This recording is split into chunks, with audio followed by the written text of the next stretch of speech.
Bueno, vamos a hablar ahora de la parte, uno de los temas más importantes, sea cual sea el año en que te encuentres, que es historia clínica, ¿sí? Una duda muy importante que uno tiene cuando es estudiante es cómo se confecciona, cómo se hace una historia clínica.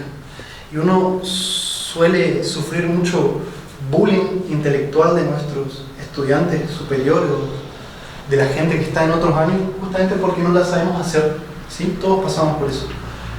Entonces, vamos a tratar de facilitar un poco la comprensión y vean que no es tan tedioso como pareciera, ¿sí? Esta clase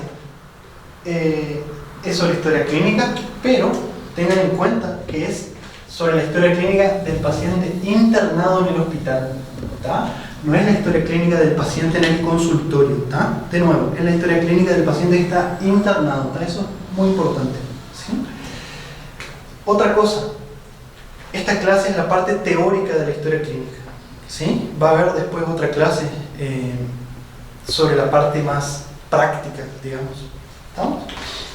Entonces, lo primero que tenemos que hacer para entender a la historia clínica es comenzar por definirla, ¿sí?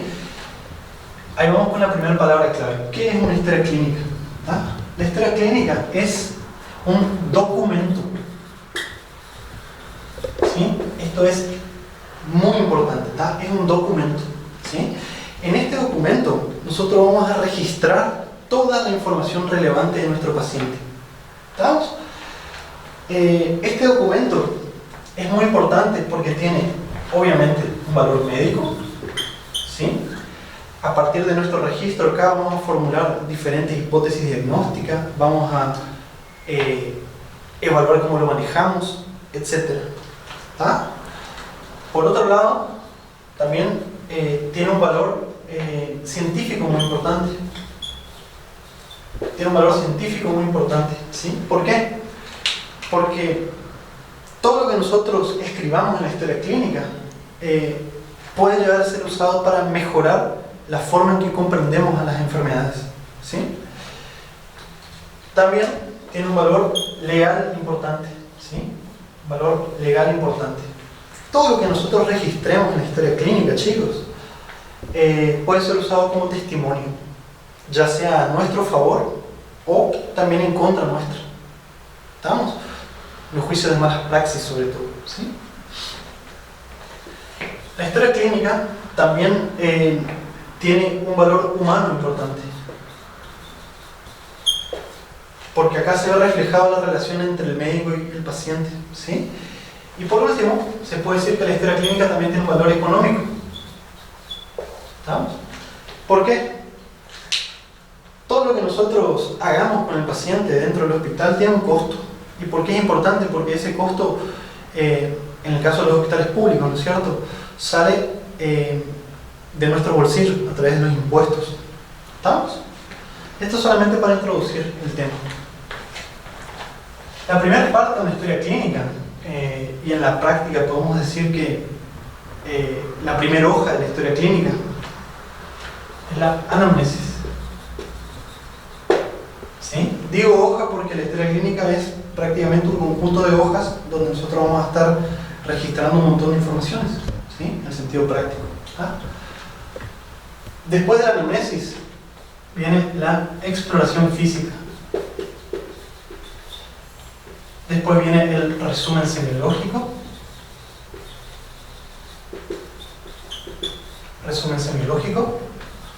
Después viene la impresión diagnóstica o las consideraciones diagnósticas, ¿estamos? Después viene la evolución diaria. Evolución diaria, ¿estamos? Y por último, la epicrisis. ¿Sí? Bien. Vamos a comenzar con la primera parte, que es la anamnesis. ¿Estamos? Antes de comenzar con la anamnesis, déjenme aclararles que esto es simplemente el esqueleto que la bibliografía aceptada de semiología orienta. ¿Estamos? La historia clínica puede variar, tiene algunos detalles dependiendo del servicio en donde se encuentren practicando o trabajando. Esto simplemente es una base, ¿sí? Recomendada por la bibliografía. ¿Estamos? La anamnesis es, como ya lo dijimos anteriormente, es el interrogatorio. ¿Estamos? La anamnesis es sinónimo de interrogatorio. ¿Estamos? Es donde registramos lo que el paciente nos refiere, ¿está? A través de diferentes preguntas que ya las vamos a estudiar, ¿sí? Ahora déjenme preguntarles una cosa, perdón. Si la anamnesis es el interrogatorio, ¿qué nosotros vamos a registrar acá? ¿Signos o síntomas? Síntomas, obviamente, ¿no es cierto? ¿Estamos? Bien. La primera parte de la anamnesis son los datos personales. Datos personales, ¿sí? Acá nosotros vamos a registrar cosas que les parecerán obvias, ¿sí? Como por ejemplo el nombre, el apellido, la edad, el sexo, la ocupación, el estado civil, etc. ¿Tá? Los datos personales, chicos, no es solamente una cosa burocrática que ustedes tienen que llenar, que ustedes tienen que registrar. Tiene importancia clínica muy marcada. Por ejemplo, hay enfermedades que son mucho más frecuentes en determinada edad, ¿sí? Ya van a estudiar más adelante, sobre todo en patología, que a partir de los 55, 60, 65 años, el ser humano entra en el llamado campo de las neoplasias malignas, ¿sí? No es lo mismo un paciente con tos y expectoración y adelgazamiento con 70 años que un paciente con tos, expectoración y adelgazamiento que tenga 15 años. Nosotros vamos a pensar en cosas distintas, ¿tá? Con respecto al sexo, obviamente hay enfermedades que son mucho más frecuentes en la mujer que en el hombre. ¿Estamos? Les parecerá obvio, pero por ejemplo el cáncer de mama es mucho más frecuente en la mujer, ¿sí? Y para que lo sepan, el cáncer de mama también existe en el hombre. ¿Estamos? Pero vamos a las cosas que no parecen tan obvias, como por ejemplo enfermedades autoinmunes, como el lupus, ¿sí? Es 10 veces más frecuente en la mujer que en el hombre, ¿sí? Si nosotros queremos hacer el diagnóstico de lupus en un hombre, vamos a tener que descartar un montón de cosas antes de llegar a ese diagnóstico, ¿sí? Porque es mucho más frecuente en la mujer. ¿Estamos? Con respecto al estado civil, ¿por qué tengo que poner estado civil? Bueno, déjenme decirles que, por ejemplo, que se me viene a la cabeza, patologías psiquiátricas, ¿sí? Patologías psiquiátricas que cursan con riesgo de suicidio. Déjenme decirles que este riesgo de suicidio se aumenta exponencialmente si esta persona no tiene una contención de la pareja, ¿tá? Si no tiene una formación, si no tiene una relación, mejor dicho, estable, consolidada, ¿sí? Y así por delante, ¿tá? Después de los datos personales, ¿qué les parece que viene? El motivo de consulta.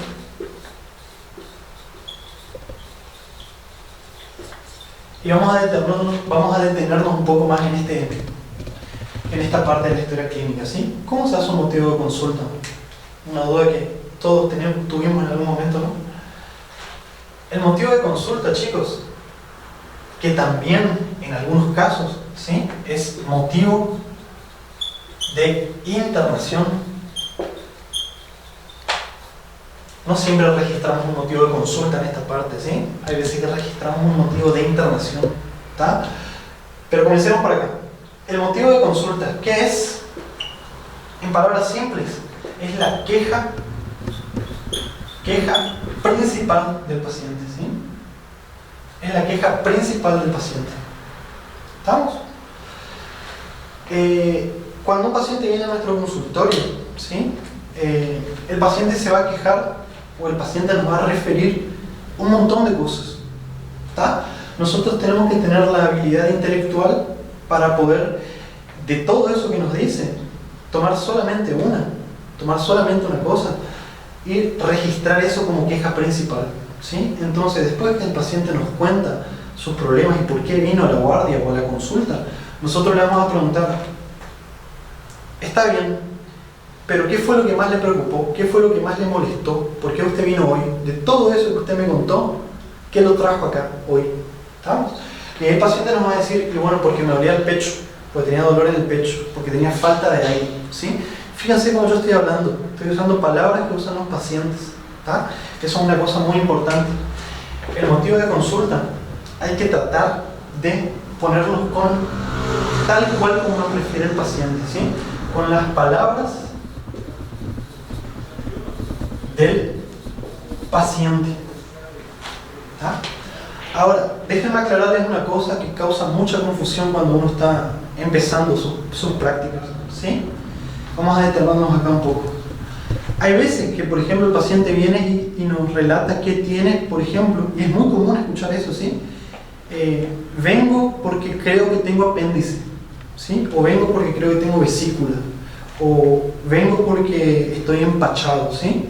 Son palabras muy inespecíficas, muy vagas, que no lo podemos registrar de esa forma.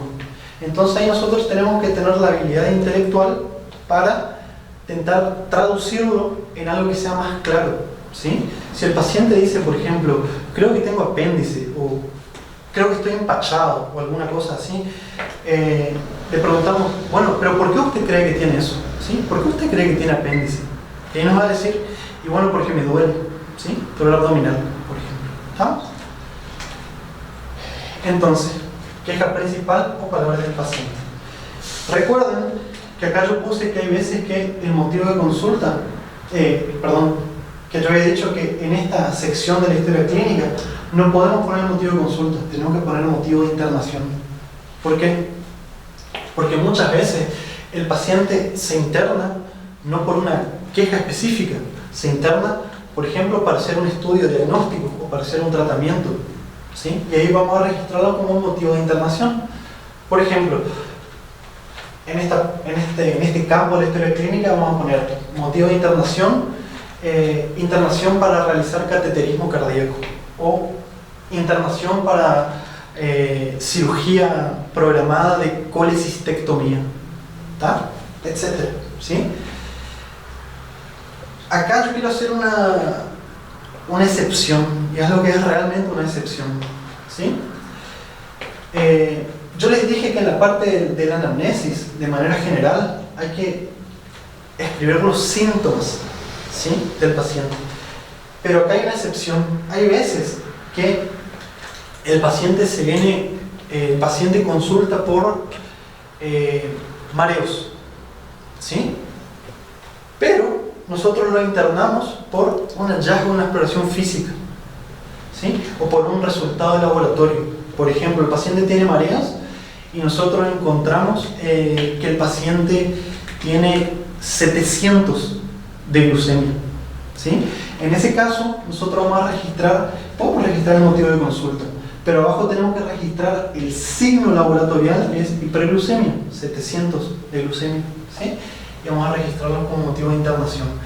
¿La excepción cuál es? La excepción es que en ese caso sería un signo y no un síntoma lo que va a estar internándolo al paciente, ¿sí? Bien, espero que esto se haya entendido. Vale esa aclaración, vamos a continuar. Entonces, ¿qué viene después del motivo de consulta?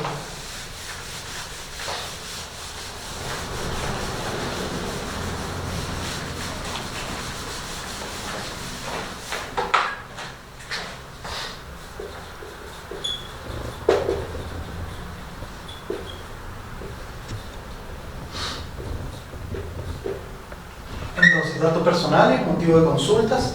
¿Qué viene después? Después viene el antecedente de enfermedad actual, también llamado la enfermedad actual, ¿sí? ¿Cómo se hace la enfermedad actual? ¿Ah? ¿Cómo se hace una enfermedad actual? Vamos a empezar definiéndola, ¿sí? La enfermedad actual, chicos, es un relato ¿tá? Un relato cronológicamente ordenado desde que el paciente comenzó a sentirse mal hasta que llegó a la consulta, ¿sí? Yo usé varias palabras claves acá que los voy a volver a remarcar. ¿Estamos? Entonces, a partir del motivo de consulta, por ejemplo, falta de aire, ¿sí? A partir de este motivo de consulta, nosotros vamos a empezar a hacer nuestra enfermedad actual.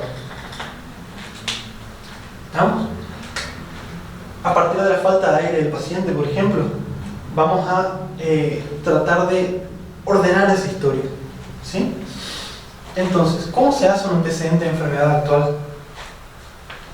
La bibliografía orienta algo que realmente funciona, ¿sí? La bibliografía internacional, sobre todo, orienta, como acá nosotros vamos a escuchar un relato posiblemente muy largo del paciente, ¿sí? Tenemos que tratar de ordenarlos por cuestiones de tiempo. Entonces, lo primero que se hace es preguntarle al paciente, bueno, cuénteme cuándo empezó a sentirse mal, o cuénteme cómo empezó sus síntomas, ¿sí? Y ahí lo primero que tenemos que hacer es dejarlo al paciente que hable, pero por lo menos 2 minutos, ¿sí? Digo 2 minutos porque generalmente este es el tiempo medio que tarda un paciente en contarte las cosas que te quiere contar, ¿sí? Entonces, luego de dejar que el paciente se exprese libremente por unos minutos, nosotros vamos a empezar a tratar de ordenar toda esta historia de una manera que quede comprensible, ¿sí? Entonces, para esto vamos a utilizar diferentes preguntas que la bibliografía sugiere, ¿sí? La primera pregunta es ¿cuándo empezó a sentirse mal? ¿Cuándo empezó a sentirse mal? ¿Sí? Empezó hace una semana, empezó hace un mes, empezó hace un año. Es algo agudo, es algo crónico, ¿sí? Entonces, esa es la primera pregunta. La segunda pregunta es, ¿qué fue lo primero que sintió? ¿Qué fue lo primero que sintió? ¿Sí? Muchas veces el paciente consulta, por ejemplo, por mareos, ¿sí?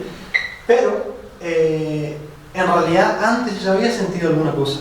Por ejemplo, antes de sentir mareo el paciente tenía tos, o antes tenía dolor torácico, ¿sí? O antes el paciente tenía vómitos, etc. Entonces, siempre es bueno preguntar, ¿y cómo usted estaba antes? ¿Qué fue lo primero que sintió? ¿Cómo se sentía antes de eso? ¿Sí? Entonces, después de cuándo comenzó a sentirse mal y qué fue lo primero que sintió, le preguntaremos cómo evolucionó. ¿Cómo evolucionó ese síntoma? ¿Sí? ¿Cómo evolucionaron los síntomas? O sea, el paciente fue mejorando, después empeoró, ¿sí? O el paciente tuvo una peora progresiva que lo trajo a la consulta, ¿tá? O el síntoma aparecía y desaparecía, ¿tá? Esto es muy importante, ¿sí? Acá vamos a poner si evolucionó con crisis intermitentes, con crisis de peora progresiva, evolucionó de manera continua, etc. ¿Estamos? Después de cómo evolucionó, le tenemos que preguntar algo que es muy importante, ¿sí? Que muchas veces omitimos, que es ¿por qué el paciente cree que está sintiendo eso? ¿A qué el paciente atribuye estos síntomas? ¿Sí? Y esto es muy importante, porque acá pueden aparecer cosas como, por ejemplo, me olvidé de tomar mi remedio, tuve una discusión muy grande con mi jefe o con mi esposa, mi esposo, ¿sí? O tuve un trauma hace 2 años, ¿tá? Por eso me duele la cabeza, estaba orinando oscuro, etc. ¿Tá? Es muy importante, ¿sí? Después de esto, le tenemos que preguntar si el paciente consultó. ¿Usted consultó con algún médico? ¿Sí? ¿Consultó con algún médico? Y si el paciente consultó con algún médico, le tenemos que preguntar ¿qué diagnóstico el médico hizo en usted? ¿Sí? ¿Qué diagnóstico? ¿Qué tratamiento recibió? ¿Sí? ¿Qué estudios?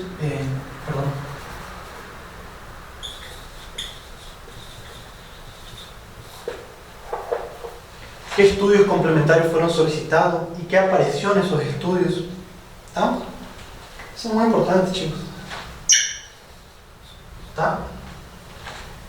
Después le preguntaremos al paciente, acá el tratamiento, antes de seguir acá, sí, tratamiento, acuérdense no solamente los remedios, no solamente los fármacos, acuérdense también de los yuyos, ¿sí? De las hierbas, de las infusiones que el paciente puede haber tomado, ¿sí? Si el paciente consultó con un profesional de medicina alternativa, esto es muy importante, ¿está? Después le vamos a preguntar al paciente qué repercusión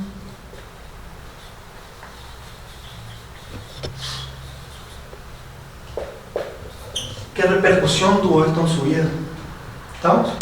O sea, el paciente quedó incapacitado, el paciente quedó con alguna secuela, la intensidad del síntoma hizo que el paciente pueda seguir trabajando o tenía que dejar de hacer sus actividades por causa del síntoma. Esto nos va a dar una idea de cuán grave puede llegar a ser el problema, ¿sí? ¿Cuál es la limitación funcional que tuvo este paciente? ¿Estamos? Estas son las preguntas, obviamente, no son solamente estas preguntas que le vamos a hacer al paciente, ¿sí? Cualquier pregunta que ustedes crean relevantes, ustedes tienen que preguntarlo, ¿sí? El motivo de consulta, chicos, dijimos que en lo más posible, ¿sí? Lo más que se pueda, tenemos que tratar de expresarlo en las palabras del paciente, ¿sí? Ahora, el antecedente de la enfermedad actual lo escribimos con palabras médicas, ¿sí? El relato de nuestro paciente lo traducimos al lenguaje médico, ¿está? Acá no vamos a poner el paciente refiere dolor de cabeza de 3 días de evolución. Acá vamos a poner el paciente refiere cefalea, ¿sí? O el paciente, ¿está? O por ejemplo, en vez de poner el paciente refiere falta de aire, vamos a poner el paciente refiere disnea, ¿sí? Otra cosa importante acá, si el motivo de, aparte de hacer estas preguntas, ¿está? Si el motivo de consulta fue, por ejemplo, dolor, ¿sí? Si el motivo de consulta fue dolor, nosotros vamos a tener que, aparte de hacer preguntas generales, saber cómo interrogar el dolor, ¿sí? Esto ya lo vamos a ver, como yo les dije en el video de introducción a la semiología. Cada síntoma y cada signo vamos a aprender a lo largo de los videos cómo estudiarlos, cómo interrogarlos, cómo buscarlos, etc. ¿Sí? Solamente para que tengan un avance. Si el paciente consulta por dolor, nosotros aparte de esas preguntas tenemos que hacerle preguntas específicas, como por ejemplo, Alicia, ¿está? Una mnemotecnia muy importante, muy útil a la hora de interrogar dolor, ¿sí? La A hace referencia a la antigüedad. ¿Hace cuánto está con dolor? Es un dolor agudo, crónico, etc. La L es la localización, ¿sí? La I es la intensidad. La C es la cualidad. El dolor es como una electricidad, es como una opresión, es un dolor como que pesa, es un dolor como un cuchillo que se clava, ¿sí? Etcétera, etcétera. ¿Tá? Esta I acá quiere decir irradiación, ¿tá? O sea, el dolor está solamente ahí o se irradia al brazo izquierdo. El dolor está solamente acá o se irradia al hombro derecho, ¿tá? Y la A hace referencia a factores que alivian o mejoran el dolor, ¿tá? Por ejemplo, el dolor calma con alguna posición específica, el dolor calma con algún remedio, ¿sí? Etcétera, ¿tá? Y a Alicia, si bien no está en la bibliografía, yo le agregaría una S acá, Alicias. Síntomas acompañantes. Aparte del dolor tiene fiebre, aparte del dolor tiene vómitos, diarrea, etcétera, ¿tá? Solamente como a manera de ejemplo, ¿tá? Si el paciente consulta por falta de aire, vamos a tener que saber cómo interrogar disnea y así sucesivamente, ¿tá? De pasar al siguiente tema, una cosa que siempre tenemos dudas cuando estamos cursando la facultad. Cuando escribimos el antecedente de enfermedad actual, cuando escribimos este relato, ¿estamos autorizados a escribir los antecedentes personales de la persona? ¿Sí o no? Bueno, déjenme decirles que depende, ¿sí? Si esos antecedentes personales son relevantes para el caso, estamos autorizados. Es más, deberíamos escribirlos. Por ejemplo, para que se entienda, paciente con antecedente de dislipemia, hipertensión y diabetes, consulta por dolor retroesternal opresivo irradiado del brazo izquierdo, ¿sí? En ese caso, el antecedente de diabetes, hipertensión y dislipemia va a mudar totalmente nuestra conducta, ¿sí? Ahora, si el antecedente personal no tiene nada que ver con el motivo de consulta, por ejemplo, una uña encarnada, ¿sí? No vamos a poner paciente con antecedente de uña encarnada, consulta por dolor torácico, ¿tá? Acá tenemos que tener un juicio clínico, ¿sí? Bien. Entonces, antecedentes personales, sí, cuando estos son relevantes, ¿tá? Después del antecedente de enfermedad actual vienen los antecedentes personales, ¿sí? En la práctica, después de la hoja de antecedentes de la enfermedad actual, viene la hoja de antecedentes personales, ¿tá? Los antecedentes personales, a su vez, se vienen fisiológicos,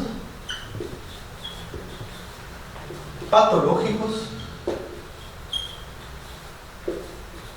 del medio y antecedentes de los hábitos del paciente, ¿sí? Los antecedentes fisiológicos se refieren a algo que el paciente no siempre se acuerda, ¿sí? Por ejemplo, si el paciente, con cuántos meses o con cuántas semanas el paciente nació, ¿sí? ¿Cómo fue el parto? Si el paciente nació por parto natural o parto cesárea, ¿tá? ¿Cuándo el paciente aprendió a caminar? ¿Cuándo el paciente aprendió a comer? Si el paciente recibió lactancia materna, etc. Es cierto que muchas veces el paciente esto no se acuerda, ¿tá? Pero lo importante es que cada espacio en la historia clínica que tenemos que escribir no puede quedar en blanco, ¿sí? Si el paciente no recuerda, ponemos paciente no recuerda, ¿sí? O paciente no sabe referir porque no lo recuerda, ¿tá? Lo importante es que no quede en blanco, ¿sí? Recuerden que la historia clínica es un documento legal.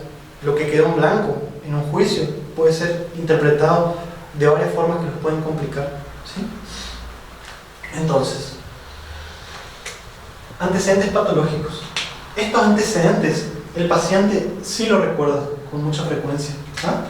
Y acá tenemos que preguntarle por antecedentes de todos los órganos y sistemas, ¿sí?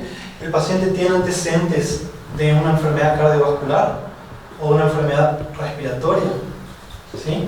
O de una enfermedad neurológica o de una enfermedad psiquiátrica, ¿tá? Y acá tenemos que saber cómo vamos a preguntarlo. Tenemos que adaptar al paciente que está delante nuestro, ¿sí? ¿Alguna vez consultó con un cardiólogo? ¿Alguna vez quedó internado por una enfermedad del corazón? ¿Sí? ¿Alguna vez consultó con un neurólogo? ¿Tuvo una enfermedad de la cabeza, del cerebro? ¿Sí? Tenemos que ver cómo lo vamos a preguntar esto, ¿tá? Dentro de antecedentes patológicos también incluyen las cirugías, ¿sí? Importantísimo, ¿tá? También se incluyen los traumas, ¿sí? Y algo, chicos, márquenlo con otro color, ¿sí? Alergias, ¿sí? Si el paciente es alérgico a alguna cosa, por ejemplo, alérgico a la penicilina, ¿sí? Nosotros lo tenemos que anotar en la primera hoja de la historia clínica, ¿sí? O sea, en la carátula de la historia clínica lo anotamos con una letra que llame la atención, ¿sí? Con un color que llame la atención, paciente alérgico a la penicilina, ¿tá? Y para los estudiantes más avanzados, ¿sí? De años superiores, jueguense un poco más, ¿sí? Pregunten, por ejemplo, qué tipo de alergia tuvo el paciente a la penicilina, ¿sí? Si el paciente tuvo una simple reacción cutánea autolimitada o tuvo un shock anafiláctico. ¿Por qué? Porque esto va a mudar nuestra conducta, ¿sí? Eso lo vamos a ver más adelante. ¿Estamos? Antecedentes del medio. ¿Qué quiere decir esto? Antecedentes del medio se refiere a el ambiente, al medio, al entorno que rodea al paciente, ¿sí? Y esto es extremadamente importante. ¿Dónde el paciente nació? Si el paciente se mudó, ¿sí? O sea, si el paciente vivió en varios lugares, ¿tá? ¿Qué tipo de soporte familiar el paciente tiene? ¿Con quién el paciente vive? ¿Dónde vive el paciente? ¿Cómo es? Si tiene agua potable o simplemente cómo es el baño, si tiene instalación de inodoros, ¿tá? O si el paciente hace sus necesidades en una letrina. Esto es muy importante, ¿sí? La escolaridad del paciente, ¿tá? Y por último, los hábitos, ¿tá? Y vamos a detenernos un poco más en este tópico.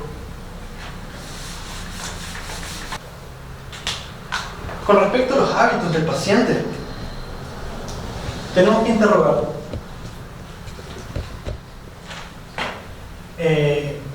La alimentación,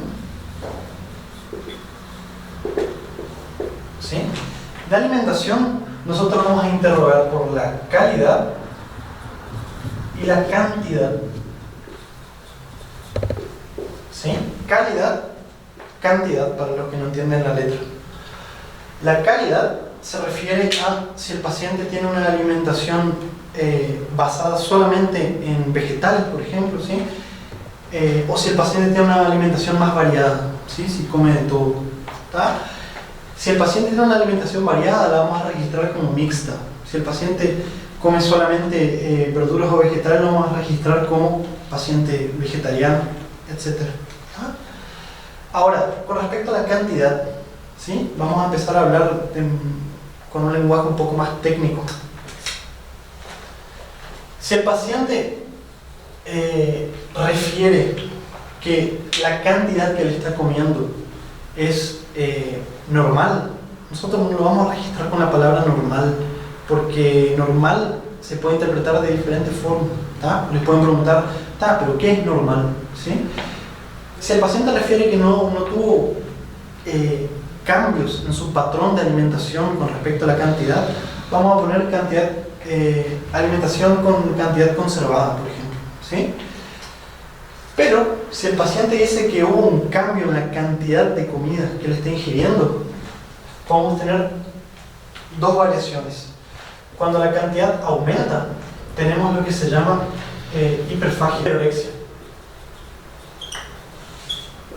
Hiperorexia, ¿sí? O polifagia, también conocida, ¿no?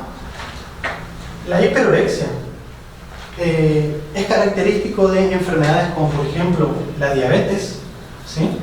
Recuerdan las 3 P del diagnóstico clínico de diabetes, que es la poliuria, polidipsia y polifagia. ¿Estamos? ¿Dónde más se ve hiperorexia? Por ejemplo, en el hipertiroidismo, ¿sí? O por ejemplo en algunos trastornos psiquiátricos que cursan con ansiedad. ¿Está? Es importante registrar esto. El paciente nos va a referir que está comiendo más de lo habitual, ¿sí? Cuando varía para menos, decimos que el paciente tiene hipoorexia, ¿está? Y en casos que el paciente no está consiguiendo alimentarse, el paciente tiene anorexia.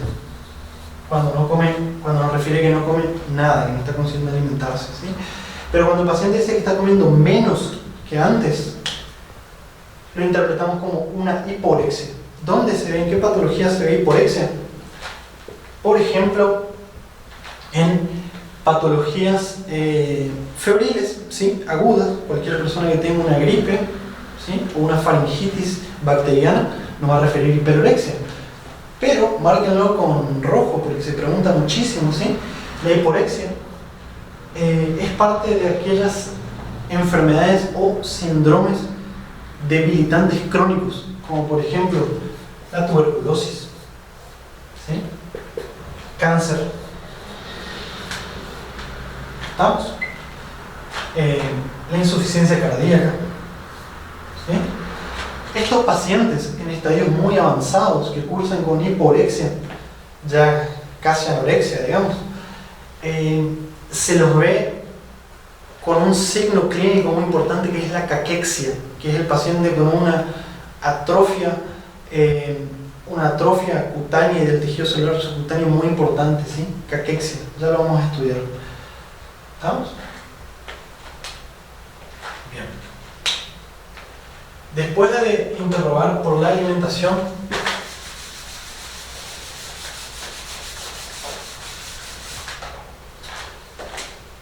vamos a interrogar por la diuresis. ¿Sí? Diuresis.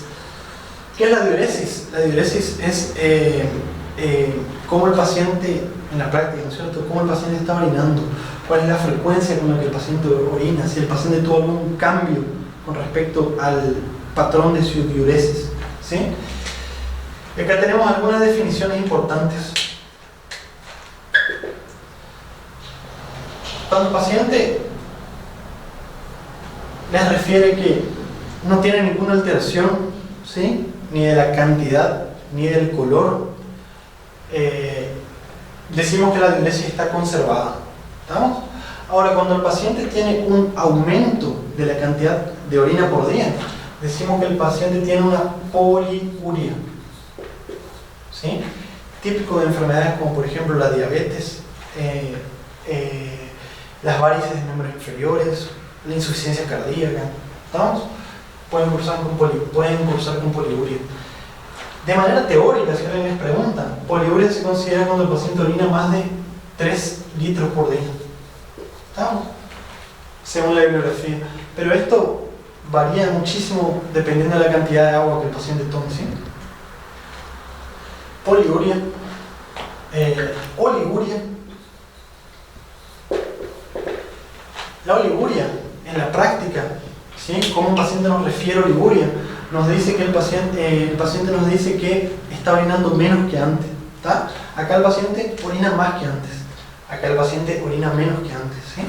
De manera teórica, esto quiere decir menos de 400 ml por día, ¿sí?, o 500, dependiendo de la bibliografía.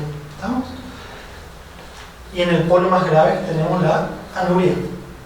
¿Estamos? La anuria, el paciente nos dice que directamente no está orinando. ¿Estamos?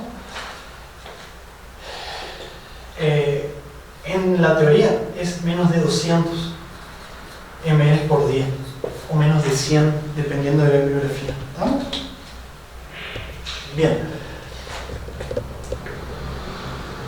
Otra cosa es la diuresis, chicos.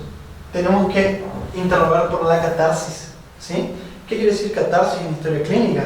Catarsis quiere decir ritmo evacuatorio, o sea, a cada cuánto tiempo el paciente va de cuerpo. ¿Sí? Lo normal, según la bibliografía, ¿sí?, pero varía de individuo a individuo, lo normal es hasta 2 evacuaciones por día, ¿tá?, o 1 evacuación cada 2 días.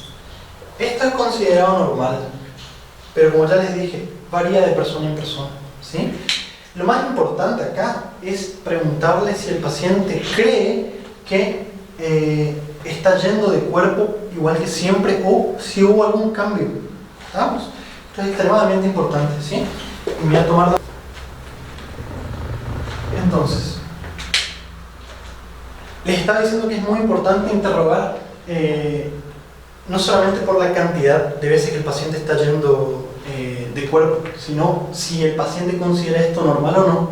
¿Tá? Le tienen que interrogar, aparte de interrogarle por la cantidad, le tienen que interrogar por la forma de la materia fecal, si hubo algún cambio últimamente, o por el contenido de la materia fecal. ¿Sí? Por ejemplo, hay veces que el paciente comienza a notar que la materia fecal cambió de color. ¿Sí? Y ahí vamos a tener varios ejemplos. Por ejemplo, acolia. ¿Sí? Acolia es cuando la materia fecal se torna un color claro, ¿sí?, casi blanco. Acolia, sin color. ¿Sí? Esto es típico de un síndrome que es el síndrome coledociano, que ya lo van a ver más adelante. ¿Sí? falta de pigmentos en las heces, ¿sí? Van a tener, cuando tienen por ejemplo una hemorragia gastrointestinal, la hemorragia gastrointestinal se puede manifestar, se puede presentar a través de las heces, ¿sí? Y se puede presentar de varias formas, por ejemplo la melena, ¿sí? Melena, chicos, es una forma de presentación de del sangrado gastrointestinal, ¿sí? Melena es, la melena es aquellas heces, ¿sí? De color oscuro, alquitranado, con un olor fuerte, muy importante, ¿sí? Y es causado por sangre digerida, ¿sí? Sangre digerida mezclada con la materia fecal. Se expresa como unas heces alquitranadas, ¿sí? Color oscuro. Bien. Tenemos, por ejemplo, también la hematoquesia. La hematoquesia es otra forma de presentación del sangrado gastrointestinal, ¿sí? En este caso, el paciente va a evacuar sangre roja, rutilante, ¿sí? Hematoquesia. Hay veces que, si ustedes interrogan, el paciente les puede llegar a referir que tiene que sus heces se volvieron más finas y más chatas, como acintadas, ¿sí? Y esto se ve, por ejemplo, en patologías malignas, sobre todo, ¿sí? Malignas del colon izquierdo, ¿sí? Del recto y del sigma, ¿tá?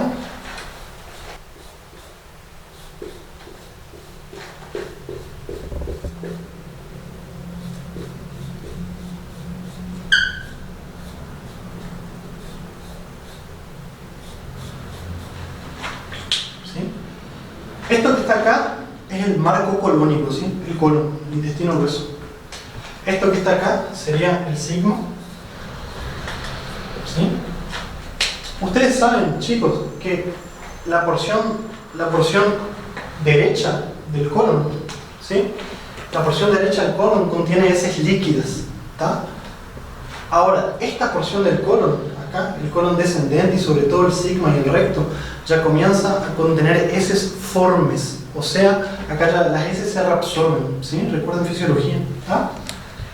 Entonces esta parte acá toma la forma de su continente, o sea, el contenido que es las heces toma la forma de su continente, que es el colon, ¿tá? Ahora, ¿qué pasa si ustedes acá tienen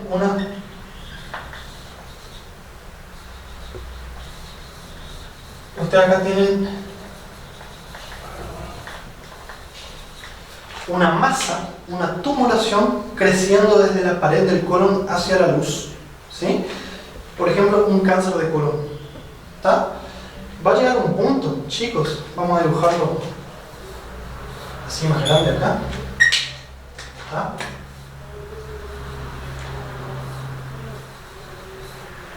¿Sí? Va a llegar un punto que esta masa que está creciendo hacia la luz va a provocar que las heces, que están acá por ejemplo, ¿sí? Cuando pasen por acá, queden achatadas. ¿Se entiende más o menos? ¿Sí? Las heces que pasan por acá quedan achatadas y eso se expresa como heces finas, heces acintadas, ¿tá?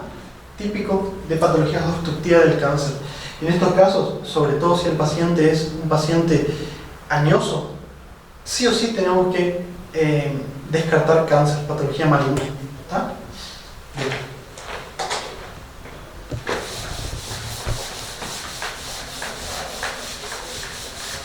Cuando el paciente no les refiere alteraciones, ni en la frecuencia de las heces, ni en la frecuencia de las evacuaciones, ni en el color, ni en la forma, vamos a poner que la catarsis está conservada, ¿sí? Tratemos de no usar la palabra normal, ¿estamos? Si hay catarsis, tenemos que seguir interrogando, por ejemplo, por hábitos tóxicos, ¿sí? Si el paciente usa alcohol, si el paciente usa drogas, si el paciente consume, por ejemplo, de manera excesiva hipnóticos como benzodiazepínicos, ¿tá? O abusa de remedios para el dolor, etc. ¿sí? Actividad física.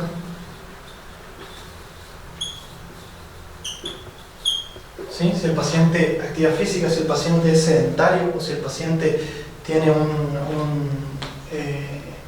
hace actividad física regular. ¿Tá?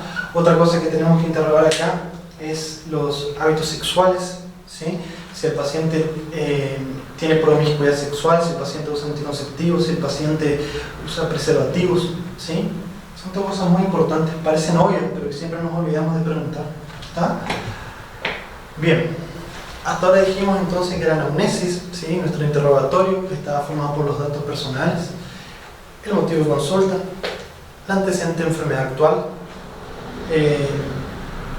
los antecedentes personales. Dentro de los antecedentes personales teníamos antecedentes fisiológicos, antecedentes patológicos, antecedentes del medio y hábitos.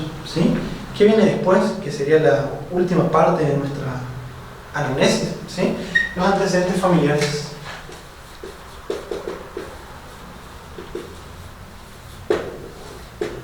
Antecedentes familiares. ¿Qué nosotros tenemos que interrogar en los antecedentes familiares? Sobre todo las patologías que pueden llegar a ser transmitidas de generación en generación. ¿Tá? Acá, chicos, tienen que interrogar por antecedentes de familiares directos. ¿Sí? ¿Tá? El padre, el hijo, los hermanos. ¿Tá? El padre y la madre, obviamente, el hijo y los hermanos. ¿Tá? Sobre todo, enfermedades cardiovasculares, enfermedades metabólicas, ¿sí? Cáncer, enfermedades autoinmunes, anemias, chicos, por ejemplo, la anemia de células falciformes. ¿Sí? Solo les quiero hacer una viñeta clínica acá, importante. Antecedentes cardiovasculares y cáncer, por ejemplo. Vamos a sacar así esto acá. Sobre todo, ¿sí? Si esto se dio en edades precoces. ¿Ah? Precoz no es lo mismo para nuestra conducta clínica. Un paciente que su papá o su mamá tuvo cáncer con 20 años, o un infarto o una muerte súbita con 20 años, que un paciente que tenga su papá que tuvo cáncer a los 90 años, ¿sí? O un infarto con 85 años. No es lo mismo, ¿sí? Pregunten si fue precoz, porque eso va a mudar totalmente nuestra conducta. ¿Ah? Es así más o menos que se resume la anamnesis. ¿Tá? Bueno, voy a tomar agua y enseguida continuamos. ¿Tá? Si te gustó, dale a compartir.